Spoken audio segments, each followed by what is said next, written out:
Hello दोस्तों, आपके घर में, आपके फ्रिज में, आपके किचन में मौजूद है कई सारे टॉक्सिन्स जो आपकी हेल्थ को नुकसान पहुंचा सकते हैं। इनको पहचानना और उनसे खुद को बचाना जरूरी है। आज हम इन्हें जानने का प्रयास करेंगे।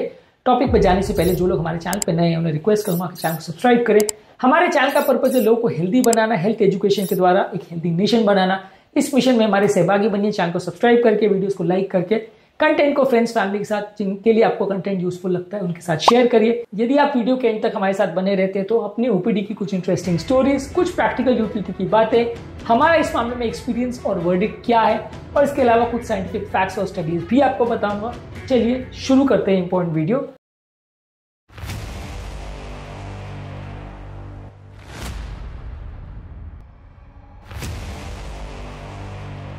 क्या आपके घर में कोई ऐसे टॉक्सिन पदार्थ हैं जिसके बारे में आपको पता है? कमेंट सेक्शन में लिखकर हमें जरूर बताएं।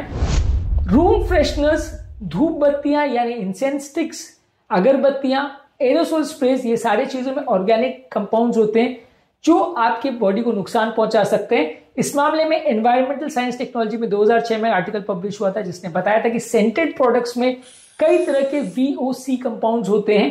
ये काफी टॉक्सिक और कार्सिनोजेनिक हो सकते हैं, बहुत सारी तरह की बीमारियां कर सकते हैं।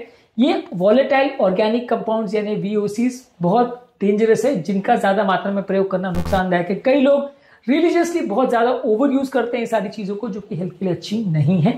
इसके अलावा नॉन स्टिक कुकवेयर जैसे PTFE या टेफ्लॉन का यदि आप प्रयोग करते हैं तो इससे जब ओवरहीट ये होता है तो इससे टॉक्सिक गैसेस बनते हैं जो आपकी मेटाबॉलिज्म को अफेक्ट करता है और आपके हार्मोनल सिस्टम को अफेक्ट करता है। इवन छोटे छोटे डोज में भी ये आपके लिए नुकसानदायक है। इस मामले में एनवायरमेंटल हेल्थ में एक आर्टिकल पब्लिश हुआ था जिसने बताया था कि टेफ्लॉन के एक्सपोजर से कोलेस्ट्रॉल लेवल्स बढ़ सकते हैं और थायराइड के प्रॉब्लम्स हो सकते हैं। प्लास्टिक के फूड में बने कंटेनर्स में यदि आप खाना खाते हैं तो उसमें थैलेट्स और BPA होता है। ये केमिकल्स बॉडी के एस्ट्रोजन यानी हार्मोन सिस्टम्स को अफेक्ट कर सकता है, जिससे आपके सेक्स हार्मोन्स में सिग्निफिकेंट चेंजेस देखने को मिल सकते हैं। ये बेसिकली वैसा है कि आप एक केमिकल से भरी हुई स्पॉन्ज में कोई चीजें डुबा के खा रहे हो, जिससे हर बाइट के साथ आपको साथ में मिल रहे हैं बहुत सारे केमिकल्स जो आपकी बॉडी में अलग अलग तरह से नुकसान पहुंचा सकते हैं। इसलिए प्लास्टिक फूड कंटेनर में खाना अवॉइड करना चाहिए। 2013 में एक आर्टिकल पब्लिश हुआ था जिसने बताया था कि वाइड स्प्रेड अगर BPA का एक्सपोजर होता है तो मोटापा, इनफर्टिलिटी और अर्ली प्यूबर्टी के साइंस मिल सकते हैं। पुरानी बिल्डिंग्स में जहां पुराने टैंक्स में या जहां पुराने पाइप से, लेड पाइप से जहां पे आप पानी पीते हो, तो ये पाइप्स में जो लेड रहता है वो आपकी किडनी को और ब्रेन को अफेक्ट कर सकता है। एनवायरमेंटल हेल्थ में एक आर्टिकल पब्लिश हुआ था जिसने बताया था कि लेड अगर सिर्फ 10 माइक्रोग्राम्स पर डेसीलीटर से भी कम लेवल में हो तो भी ये आपके ब्रेन के सोचने समझने की क्षमता को कॉम्प्रोमाइज कर सकता है। इस तरह के कई पेशेंट्स कई बार आते हैं जिसकी मेंटल प्रॉब्लम्स में जब हम इवेल्युएट करते हैं तो लेड ज्यादा मिलता है। इसके अलावा फ्लोर के पॉलिशेस, फर्नीचर के वार्निशेस और पेंट में फॉर्मल्डिहाइड और बेंजीन होता है।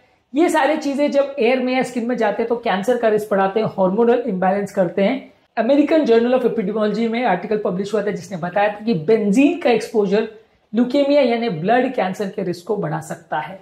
क्या आप इनमें से किसी केमिकल के एक्सपोजर में थे अनजाने में? कमेंट सेक्शन में लिखकर हमें बताएं।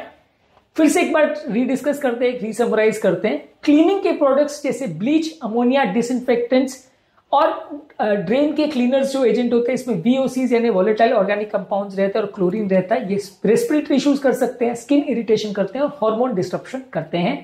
एयर फ्रेशनर्स यानी सेंटेड कैंडल्स वगैरह में थैलेट्स, फॉर्मल्डिहाइड और बेंजीन होता है जो कि अस्थमा का रिस्क बढ़ा सकता है, एंडोक्राइन डिस्ट्रप्शन कर सकता है और कैंसर का रिस्क बढ़ा सकता है। पर्सनल केयर के प्रोडक्ट जैसे शैम्पू, लोशन और मेकअप का सामान में पैराबेन्स, थैलेट्स और सिंथेटिक फ्रेग्रेंट करने वाले तत्व रहते हैं जो कि हार्मोन डिस्ट्रप्शन कर सकते हैं, स्किन एलर्जी कर सकते हैं और लॉन्ग लास्टिंग इनके हेल्थ इफेक्ट्स हो सकते हैं। नॉन स्टिक कुकवेयर जैसे टेफ्लॉन में जो कंपाउंड्स होते हैं वो लिवर डैमेज करते हैं, थायराइड का प्रॉब्लम करते हैं और रिप्रोडक्टिव हेल्थ खराब कर सकते हैं। प्लास्टिक कंटेनर्स और बॉटल्स में BPA यानी बिस्फिनॉल A और थैलेट्स रहता है। ये हार्मोन डिस्ट्रप्शन कर सकता है और डेवलपमेंटल प्रॉब्लम्स कर सकता है बच्चों में। लॉन्ड्री के प्रोडक्ट्स जैसे डिटर्जेंट, फैब्रिक सॉफ्टनर्स और डाइस में फ्रेग्रेंसेस होते हैं, 1,4-डायोक्सिन्स और सल्फैक्टेंट्स होते हैं। ये स्किन इरिटेशन कर सकते हैं और घर में एयर पोल्यूशन कर सकते हैं। तंबाकू का यदि एक्सपोजर करते हो या किसी और व्यक्ति को स्मोकिंग कर रहा है तो उसका स्मोक अगर आप इनहेल करते हो, उसमें निकोटीन, कार्बन मोनोऑक्साइड और फॉर्मल्डिहाइड होता है जो कि लंग डिजीज, लंग कैंसर और एस्थमा की प्रॉब्लम को बढ़ा सकता है, खासकर बच्चों में। इसके अलावा पेस्टिसाइड्स, इंसेक्टिसाइड्स, खासकर एंट स्प्रे, मस्कीटो रिपेलेंट्स और टर्माइट स्प्रे में ऑर्गेनोफॉस्फेट्स और कार्बोमेट्स होते हैं जो कि ब्रेन प्रॉब्लम, एंडोक्राइन डिस्ट्रप्शन और कैंसर कर सकते हैं। फर्नीचर और कारपेट में फ्लेम रिटार्डेंट्स, फॉर्मल्डिहाइड और VOC होते हैं, इस पे भी रेस्पिरेटरी प्रॉब्लम्स और डेवलपमेंटल प्रॉब्लम्स हो सकते हैं। और अनट्रीटेड टैप वाटर का यदि आप प्रयोग करते हैं उसमें लेड और क्लोरीन और पेस्टिसाइड्स होते हैं जो कि ब्रेन और नर्व का डैमेज, कैंसर और किडनी के प्रॉब्लम्स कर सकते हैं। तो यानी बहुत सारे तरह के केमिकल्स है जो आपके घर में मौजूद है जो आपकी बॉडी को और हेल्थ को नुकसान पहुंचाते हैं। यदि इनसे आप बचोगे नहीं तो आपकी हेल्थ को लॉन्ग टर्म नुकसान पहुंचाएंगे। तो इस मामले में हमारा फाइनल वर्डिक्ट ये है कि जहां तक पॉसिबल है अननेसेसरी केमिकल्स जहां पर आप इनसे बच सकते हो उससे खुद को बचाएं। नेचुरली अनसेंटेड क्लीनिंग प्रोडक्ट्स का प्रयोग करिए। ग्लास या स्टेनलेस स्टील या सेरामिक के बर्तनों का प्रयोग करें प्लास्टिक के बर्तनों के बदले। घर को प्रॉपरली वेंटिलेट करें ताकि घर से दूषित हवा निकले। इसके अलावा जो भी पर्सनल केयर के प्रोडक्ट्स आप यूज कर रहे हैं उसमें केमिकल्स का चेक कर लीजिए कि उसमें पैराबेन्स या BPA नहीं है।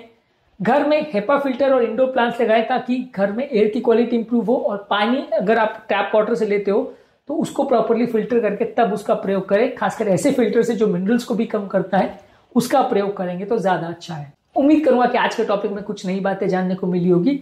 तो अब जबकि आप सच समझ गए तो आपके घर में इन टॉक्सिन से लड़ने के लिए आप कौन कौन से स्टेप उठाएंगे कमेंट सेक्शन में लिख के बताएं। टॉपिक को एंड करने से पहले जो लोग हमारे चैनल में नए हैं उन्हें रिक्वेस्ट करूंगा आप चैनल को सब्सक्राइब करें। हमारे चैनल का पर्पज है लोगों को हेल्दी बनाना, हेल्थ एजुकेशन के द्वारा। इस मिशन में आप हमारे सहभागी बन सकते हैं।